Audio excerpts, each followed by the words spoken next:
प्रादि तत्पुरुष में क्या आता है कि पूर्व पद में उपसर्ग संज्ञक प्र आदि शब्द हो, प्र आदि उपसर्ग हो तो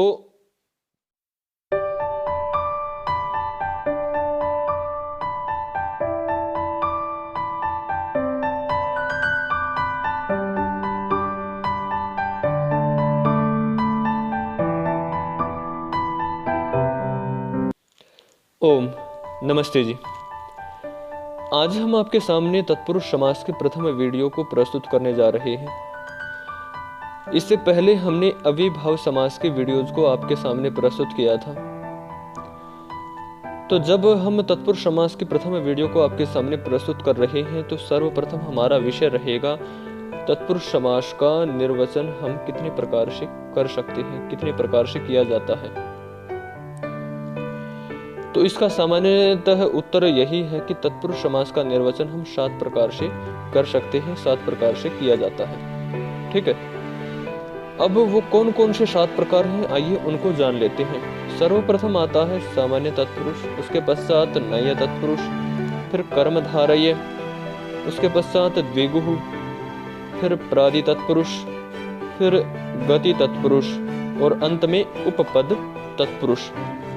ये 7 प्रकार से तत्पुरुष का निर्वचन किया गया है। ठीक है, तो आइए इन 7 प्रकारों के निर्वचनों का भी सामान्य परिचय जान लेते हैं कि ये किस अवस्था में होंगे तत्पुरुष समास में।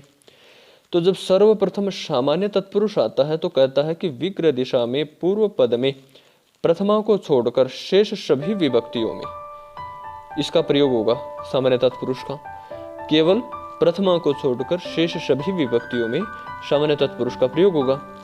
इसी प्रकार जब नया तत्पुरुष आता है तो नया तत्पुरुष कहता है कि समास का पूर्व पद में निषेधार्थक नय होता हो, अर्थात पूर्व पद में जो प्रथम वर्ण हो, प्रथम अक्षर होगा या शब्द होगा वो निषेधार्थक होना चाहिए, उसमें नया तत्पुरुष होगा।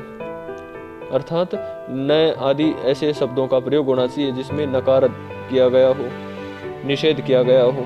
ठीक है, उसके पश्चात तृतीय स्थान पर आता है कर्मधारय। अब कर्मधारय क्या कहता है कि विशेषण और विशेष्यवाची शब्दों का समास होता है।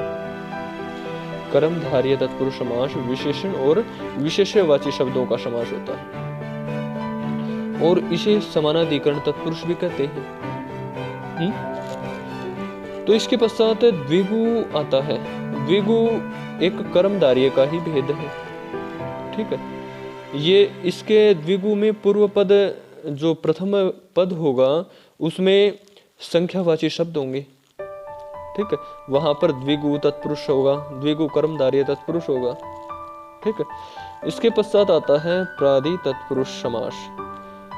प्रादि तत्पुरुष में क्या आता है कि पूर्व पद में उपसर्ग संज्ञक प्र आदि शब्द हो, प्र आदि उपसर्ग हो तो प्रादि तत्पुरुष होगा। ठीक है, इसके पश्चात जब इसी कड़ी में आगे बढ़ते हैं तो गति तत्पुरुष आता है। तो गति तत्पुरुष में क्या होगा, पूर्व पद में गति संज्ञक शब्द होने चाहिए तो गति तत्पुरुष समास होगा। इसी प्रकार उपपद तत्पुरुष आ गया। तो उपपद भी इसी प्रकार है, पूर्व पद में कोई तत्पुरुष होता है, अर्थात कोई ही तत्पुरुष होता है।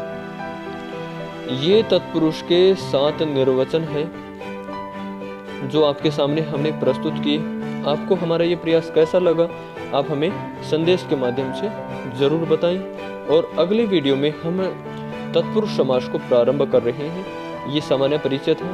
आगे हम तत्पुरुष समास के सूत्रों के साथ साथ उनके उदाहरणों की सिद्धियों को भी आपके सामने प्रस्तुत करेंगे। धन्यवाद, फिर मिलेंगे इसी प्रकार की नई नई वीडियोज के साथ।